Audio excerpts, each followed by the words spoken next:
Welcome back, students. Today we're going to shoot your bow. Now, I've made a couple of changes to mine since the last class. Alright, first thing, where I've been using my bow, it was starting to get a little weak. So I've actually used that whip stitch and put an extra stick on the back of it. This extra stick makes it a little bit stronger. Like I say, this is just a whip stitch and a second stick. If you notice right here, I've taken a little piece of wood and I've made just a little bit of an arrow rest at my level point. Alright, all that is a reference. And I'll show you how to do that here in just a little bit. Now, if you're shooting right-handed, that arrow rest is going to be on the left side of your bow, and the bow is going to be cocked a little bit towards your left foot. This is if you're shooting right-handed. When you nock your arrow, you want to make sure that this is 90 degrees. Pull, and remember I told you to roll your fingers and roll it in. And every time you do that, what you're going to want to do is this top knuckle right here on your thumb. You're going to always want to pull it back and rest it against the same spot on your cheek every time. And you notice for a right-handed shooter, the bow is angling off to my left. When I'm getting ready to shoot, I'm standing at a 45-degree angle with the target. For left-handed shooters, it's just the opposite. You still want the 90 degrees, but you want the bow going off to your right. But you're still going to want to anchor that arrow every time to your cheek. Always pull the same amount. Alright, now I've got this arrow rest, which helps a little, but still, if I just grab it and pull it, it's going to come away. Remember I told you, put it in the joint of your fingers, and as you roll back, you're going to roll your fingers this way. That locks that arrow to the bow. See how it goes up even straight. It doesn't fall over. Alright, let's see if this thing will shoot at the target now. Uh-oh. Hang on just a second. The wind blew my target over.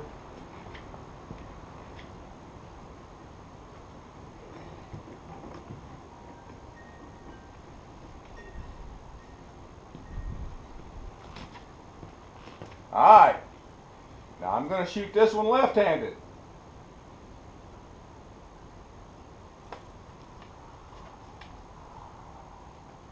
Pull and roll. Anchor to your cheek. Good.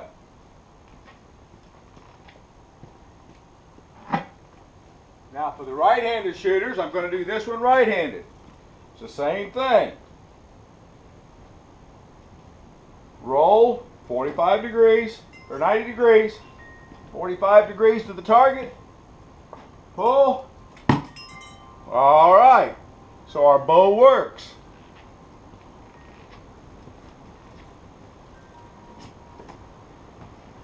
One more time for left.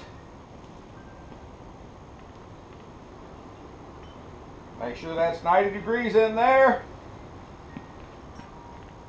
Standing 45 degrees to the target. Good job.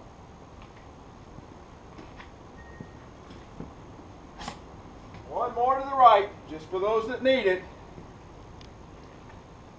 Same thing. 90 degrees, roll your fingers. 45 to the target. All right. Good job, students. So now we know our bow and our arrow works.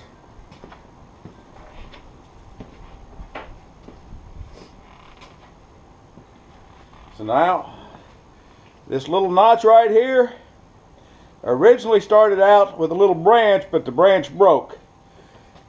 This is also put on with a whip stitch. I put it on before I put my extra strengthening stick on. I'm going to turn the camera now and show you how to prep this little piece before you work on it.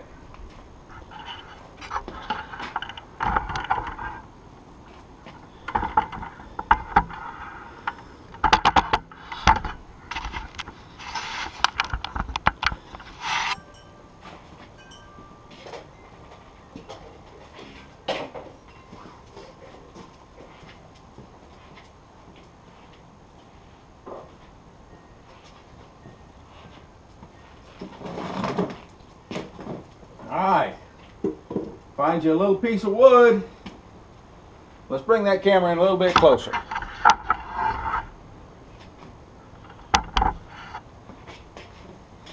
Find you a little piece of wood with a fork in it. Like I say, my fork broke off. Lay that out and take your knife. And what you're going to want to do, you're going to want to try to cut that piece of wood in half.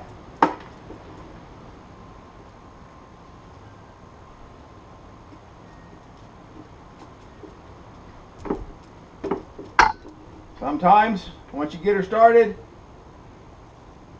it's easy to borrow one of your daddy's hammers. Oh, see, I just ruined that one. So that one's no good. That's why I got an extra. Try it again. Sometimes you can go down this way.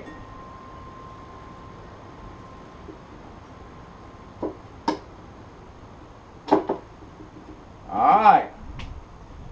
That gives you a little piece of stick on your flat piece of wood to tie to your bow.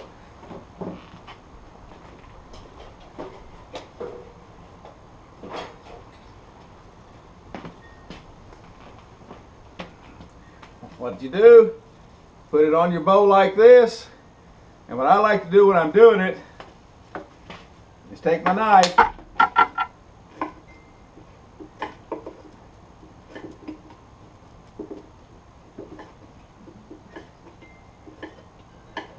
and taper those ends down a little bit so that your lashing gets a little flatter to the bow. Put it on your bow, use your whip stitch above it and below it, and that'll hold it in place. And like I say, mine, I had a little stick on mine, but it broke, so I just basically took and notched it out a little bit with my knife so it still works as an arrow rest. Alright, next lesson we're going to actually teach you just a little bit about lashing things together. So we'll see you next time. Have a great day.